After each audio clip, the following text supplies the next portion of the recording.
살아가면서 인간관계에서 오는 외로움과 배신의 경험을 가지고 있습니다. 특히 가장 힘든 시기에 가장 가까운 사람들이 떠나는 기억은 당사자에게 있어 아픈 상처로 남아있게 되는 것입니다. 그러므로 배신의 경험을 가진 사람들이 주로 떠나는 곳이 자연입니다.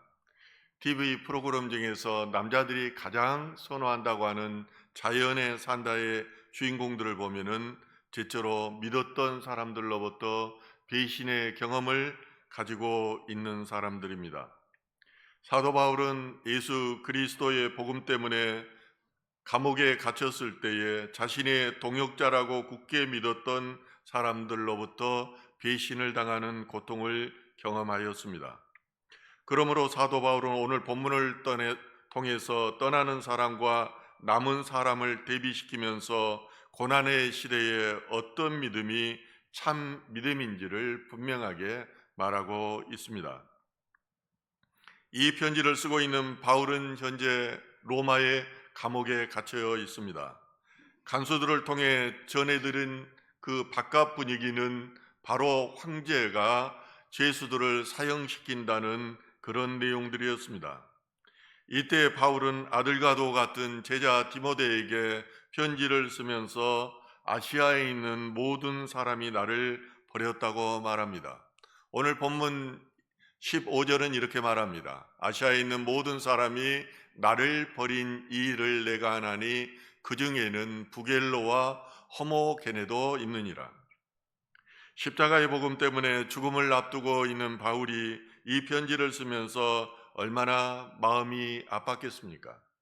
이런 마음의 감동과 느낌은 그 사람이 처해 있는 입장과 관점에 따라 달라질 수 있지만은 모든 사람이 자신을 버렸다는 사실보다 목숨보다 소중한 복음의 가치가 무너지고 있다는 사실에 바울은 더욱 힘들었을 것입니다. 그런데 바울은 자신을 떠난 아시아의 많은 사람들 중에 특별히 두 사람의 이름을 거명합니다. 그것은 바로 부겔로와 호모게네도 있다는 것입니다. 그를 버린 사람들이 누구이며 왜 버렸는지는 알 수 없습니다. 그러나 바울이 특별히 거명한 이 두 사람은 바울을 거부하고 대항하는 일에 앞장선 지도자급에 속한 변절자들이었던 것으로 보입니다. 사도 바울은 3차 전도여행 때 3년 동안 아시아의 수도인 이 에베소에서 전도했으며 그 결과 많은 영혼들을 구원하였습니다. 심지어 사람들이 바울의 몸에서 손수건과 그리고 앞치마를 가져다가 병든 사람들 앞에 놓으면 그들이 치유를 받았습니다. 때로는 악한 영들이 떠나가는 역사도 일어났습니다. 이런 일로 인해서 마술을 행하는 자들이 그 책들을 모아서 불사르는 일까지 일어났습니다. 그러함에도 불구하고 아시아 출신의 그리스도인들이 바울이 재판을 받을 때 증언하기를 거부했던 것으로 보입니다. 그리고 바울을 만나기를 꺼려했던 것으로 보여지는 것입니다. 떠나면은 두 가지 형태의 떠남이 있습니다. 자신의 유익을 위하여 배반하고 떠나는 것입니다. 대표적으로 성경에는 가롯유다를 말하고 있습니다. 그는 3년 동안 예수님과 함께 동고동락을 하였음에도 불구하고 돈이 탐나서 예수를 은 30에 팔고 떠났습니다. 그러나 배반의 결과는 저주였습니다. 가롯유다는 목을 메고 자살하였으나 묶였던 밧줄이 풀어져서 땅에 떨어져 나무에 부딪힘으로 창자가 터졌다고 성경은 기록합니다. 이중의 저주였던 것입니다. 또한 또 하나의 떠남은 하나님의 말씀에 순종하여 떠나는 것입니다. 대표적으로 아브라함입니다. 아브라함은 갈대아 우르에서 하나님으로부터 고향과 친척과 아버지의 집을 떠나라는 하나님의 지시를 받고 떠났던 사람입니다. 아브라함은 하나님의 명령에 순종함으로 땅과 인맥과 유산을 포기한 자기 생의 그런 경험을 한 사람입니다. 이로 인해 아브라함은 모든 민족의 축복의 통로가 되었습니다. 이처럼 떠남은 그 동기가 어디에 있느냐에 따라서 저주가 되기도 하고 축복이 되기도 하는 것입니다. 그래서 미국의 교육학에서는 자기 성장에 위하여 떠남을 강조합니다. 초등학교를 이 시골에서 자라고 중고등학교를 소도시에서 또 자랄 뿐만 아니라 대도시에는 대학을 나왔던 그 사람들이 가장 성공적인 삶을 살고 있다고 주장하는 것입니다. 익숙한 것들로부터 떠남을 통해 자기 성장을 이루기 때문입니다. 그런데 오늘 본문은 자신을 배반하고 떠난 두 사람과는 대조적으로 끝까지 자신 곁에 남은 한 사람을 소개하고 있습니다.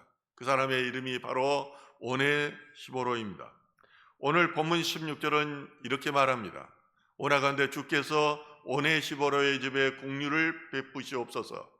그가 나를 자주 격려해주고 내가 사슬에 매인 것을 부끄러워하지 아니하고. 바울은 오네시보로의 집이라고 말합니다. 어쩌면 오네시보로는 바울과 연관되어 끝까지 신의를 지키다가 죽었을 수도 있습니다. 아시아에 있는 모든 사람들이 바울을 배반하고 떠났지만은 오네시보로만큼은 바울 곁에 남았던 것으로 보여집니다. 저는 이 떠남과 남음에 대해서 설명할 때에 저는 그 조직신학자인 에드과 세인의 인간 행동의 복잡성을 예로 들어서 저는 이것을 설명하고자 합니다. 에드가 시온은 조직 문화와 인간 행동의 복잡성을 깊이 연구한 심리학자였습니다. 그가 바로 행정학에서 복잡 이론을 주장한 사람입니다. 그의 복잡한 인간 모형은 인간의 다양한 욕구, 가치관, 사고방식이 상호작용하는 과정을 설명하는 데 초점을 맞춥니다. 현대 사회는 빠른 기술 발전과 글로벌화로 인해서 조직 내 구성원 간의 이해와 소통이 점점 어려워지고 있으며 이는 곧 조직의 효율성과 지속 가능성에 영향을 미친다는 것입니다. 세인은 인간은 단순히 기계적 존재가 아니라 감정, 심정, 신념, 경험, 그리고 무의식을 포함하는 복합적 존재라고 주장합니다.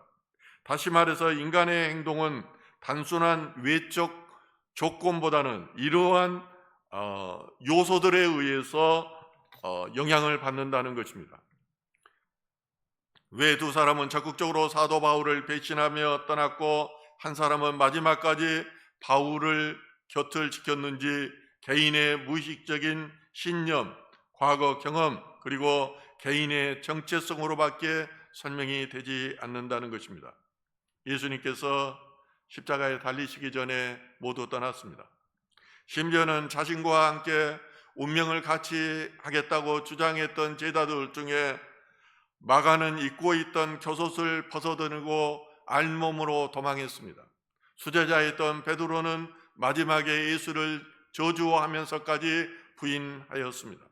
그러나 예수님 곁에 마지막까지 남아있는 이들이 있었습니다. 그들은 여인들이었습니다. 그들은 예수님의 죽음을 슬퍼하였고 죽은 지 사흘에는 무덤을 찾아갔으며 그곳에서 부활하신 예수님을 만났습니다. 사람들과 제자들이 십자가 앞에서 예수님을 떠났던 것은 그들 안에 믿음이 없었기 때문입니다. 하나님의 아들이신 예수님보다 세상을 더 믿었고 하늘에 계신 하나님보다 이 땅의 권세자들을 더 무서워하였기 때문입니다.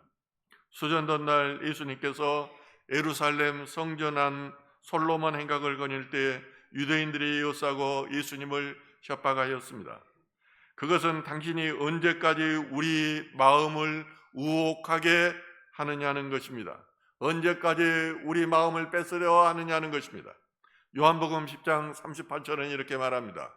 내가 행하거든 나를 믿지 아니할지라도 그 이름 믿으라. 그러면 너희가 아버지께서 그 안에 계시고 내가 아버지 안에 있음을 깨달아 알리라 하시니. 여기서 그 일은 예수님께서 행하신 기적을 말합니다. 예수님께서 행하신 선한 일을 말하는 것입니다. 나를 믿지 않아도 좋은데 내 안에서 일하시는 하나님을 보고 믿으라는 것입니다. 마찬가지로 바울을 떠났던 사람들은 예수 그리스도에 대한 믿음이 없는 사람들이었습니다.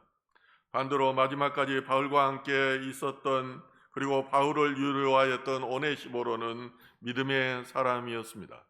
당시 바울은 황제의 명령을 위반한 반국가 사범이었습니다.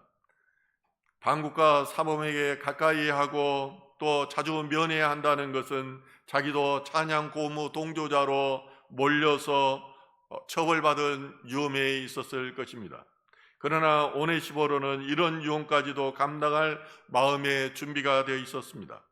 성경에 보면 하나님의 말씀을 따라서 손해 보더라도 그 길을 간 요셉은 이름이 기록되고 있습니다. 그러나 요셉을 사고판 미디안 상인들의 이름은 기록되지 않습니다.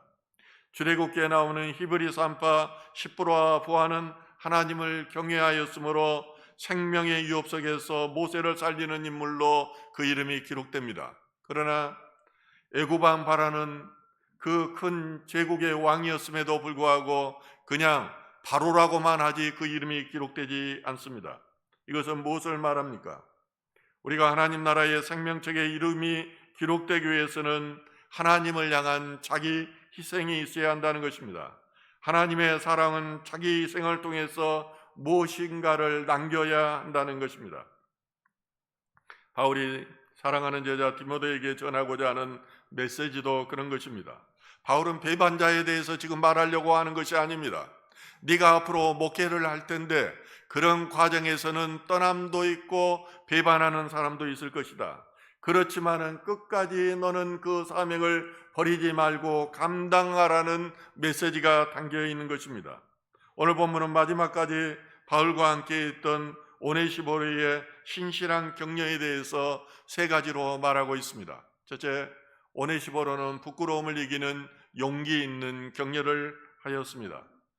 오늘 16절에 오나건대 주께서 오네시모로의 집에 국류를 베푸시옵소서. 그가 나를 자주 격려해주고 내가 사슬에 매인 것을 부끄러워하지 아니하고라고 말합니다. 오네시모로는 바울이 사슬에 매인 것을 부끄러워하지 않았습니다. 당시 그리스도인들로서 그리스도인들 가운데는 핍박받는 것이 사회적으로 비난의 대상이 되었으며 유혹과 수치의 상징으로 여겨졌습니다. 아마 부겔로와 호모게네를 포함한 아시아에 있는 모든 사람들은 이런 여러 가지 문제로 사도 바울을 부끄럽게 하였던 것 같습니다. 바울이 로마의 시민권을 가진 것으로 보아 로마의 부역자라고 그렇게 소문을 퍼뜨리는 사람도 있었을 것입니다. 때로는 바울이 전한 복음이 당시 유행하고 있던 영지주의와 배치된 것으로 거짓된 복음이라고 선동하기도 했을 것입니다. 디모데전서 1장 6절과 7절은 이렇게 말합니다. 사람들이 이에서 벗어나 헛된 말에 빠져 율법의 선생이 되려 하나 자기가 말하는 것이나 자기가 확증하는 것도 깨닫지 못하는도라.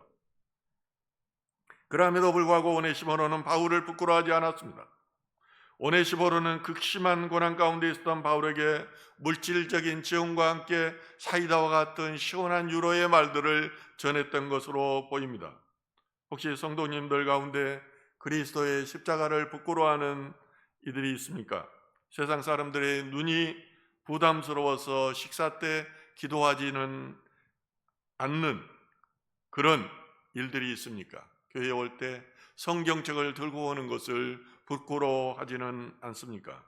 오늘날 복음과 교회가 세상에서 조롱을 받을 때에 우리는 이것을 부끄러워하지 말아야 합니다.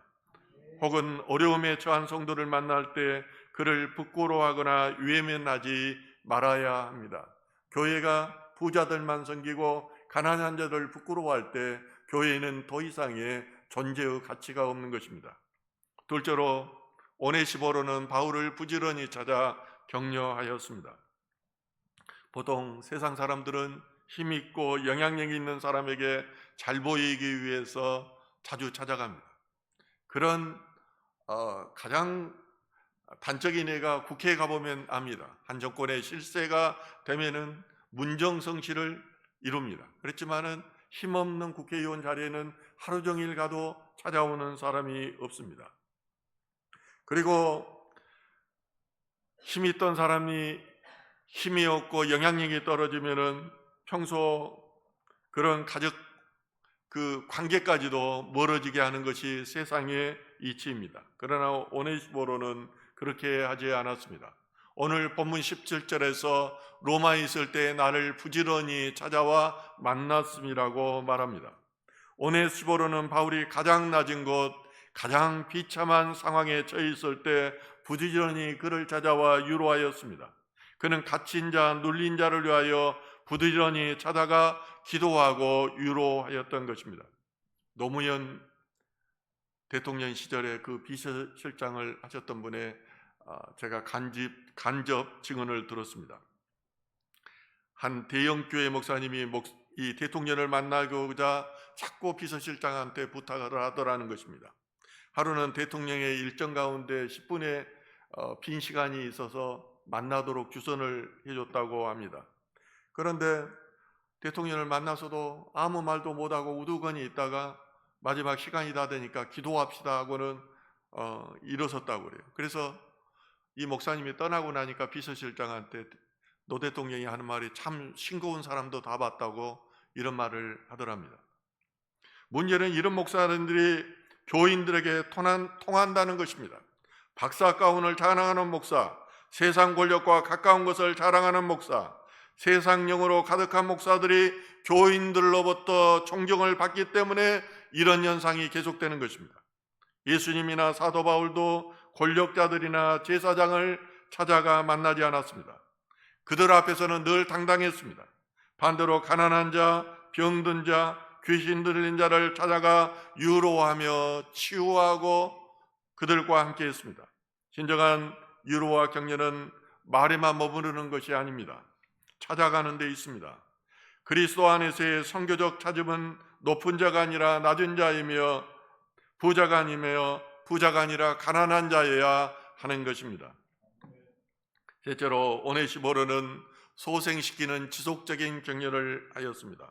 오늘 본문 16절 하반절과 18절 하반절에 보면은 오네시모로는 바울을 자주 격려해 주었고 그리고 에베소에서 많이 봉사했다고 기록합니다. 그의 신실함은 꾸준하고 반복적이었습니다. 우리는 형식상으로 또는 A상으로 어떤 행위를 이례적으로 할 수는 있습니다. 그러나 어떤 행위를 자주 지속적으로 행한다는 것은 진정성이 없으면 불가능합니다. 더욱이 사형을 앞둔 바울에 대한 지속적인 격려는 예수 그리스도에 대한 믿음이 아니고서는 도저히 불가능한 것인 것입니다. 우리는 예수 그리스도의 십자가를 통해서 은혜를 입은 사람들입니다. 이 은혜는 우리의 공로가 아니고 불가항력적인 것입니다. 그러므로 은혜를 갖기 위한 사명자의 자리는 일시적인 감상이나 형식적인 것이 아닙니다. 어떤 고난이 오고 도전이 오더라도 지속적이고 영원한 것이어야 합니다. 저희 신학교 동기생들 중에서 현재까지 목회를 하는 사람은 20%도 되지 않습니다. 우리 후배 목사님한테 이야기 들었더니 자기 동기들은 250명을 졸업했는데 목회하는 사람은 10%에 지나지 않는다고 들었습니다. 목회가 힘드니까 중간에 다들 그만두는 것입니다. 그러나 떠날 사람은 떠나고 남는 사람은 남습니다. 아무리 힘들어도 사명을 감당할 사람은 사명을 감당하는 것입니다. 하나님께서는 남은 자들을 통해서 일하시기 때문입니다. 온 세상이 타락했을 때 노아와 그의 가족 8명만이 남았습니다. 엘리야 시대에는 하나님께서 이스라엘 가운데 바알에게 무릎 꿇지 않는 자 7,000명을 남겨두셨습니다. 로마서 9장 27절은 말하기를 이스라엘 자손들의 수가 비록 바다의 모래에 같을지라도 남은 자만 구원을 받으리니. 오네시모로가 바울에게 행한 격려와 위로는 어둡고 침침한 감옥에서 영혼의 어두운 밤을 보내고 있던 바울의 영혼을 소생시키는 힘이 되었을 것입니다. 그러므로 바울은 그 애를 위해서 해줄 수 있는 것이 없습니다. 그래서 디모데전서 1장 18절은 이렇게 말합니다. 원하건대 주께서 그로 하여금 그날의 주의 국류를 잊게 없소서. 바울이 오네시모를 위해 할 수 있는 것은 하나님의 상급과 하나님의 국률과 하나님의 기억을 구하는 것이었습니다. 저를 천국에서 기억하게 해달라는 것입니다. 생명책에서 기록해 해달라는 것입니다. 우리가 교회에 나온다고 다 천국 가는 것이 아닙니다. 이건 분명합니다. 목사라고 다 천국 가는 것이 아닙니다. 그러기에 더욱 하나님이 두려운 것입니다. 마지막까지 두려운 것입니다. 우리는 하나님의 국률하심이 입어야 천국을 가게 됩니다. 하나님의 국률하심을 잊기 위해서는 끝까지 하나님을 배반하지 말아야 합니다. 사람은 잊어도 하나님은 기억하십니다. 감옥에 있는 바울을 찬양한 오네시모로 갇힌 바울을 부끄럽게 하지 않았던 그의 선택, 그리고 조용히 감당한 헌신은 하나님 나라에서 해같이 빛날 것입니다. 오늘 우리는 스스로에게 질문해 보기를 원합니다. 나는 세상을 향한 떠난 사람인가, 아니면 남아서 복음의 자리를 찾아간 사람인가? 경찰 선교 현장에서 만났던 수많은 사람들이 사역자로 성도로 왔다가 대부분 떠나갔습니다. 때로는 목사 안수를 받고도 목회하지 않았습니다. 그리고 돈을 벌기 위해서 떠났고 선교의 현장이 힘들다고 떠났습니다. 그러나 그러함에도 불구하고 남은 자들이 있습니다. 하나님은 아무리 힘들어도 남은 자와 함께 하시며 그들을 통하여 경찰 선교의 꿈을 이루실 것입니다. 오늘날 믿음으로 산다는 것은 참으로 힘든 일입니다. 그러나 힘든 삶의 여정 가운데 누군가를 찾아간다는 것, 그 자체가 복음입니다. 하나님은 오늘 또 믿음으로 찾아가는 한 사람을 찾고 계십니다. 오네시모로와 같이 남은 자로 선교적 사명을 잘 감당하는 저와 여러분 되기를 주님의 이름으로 축원합니다.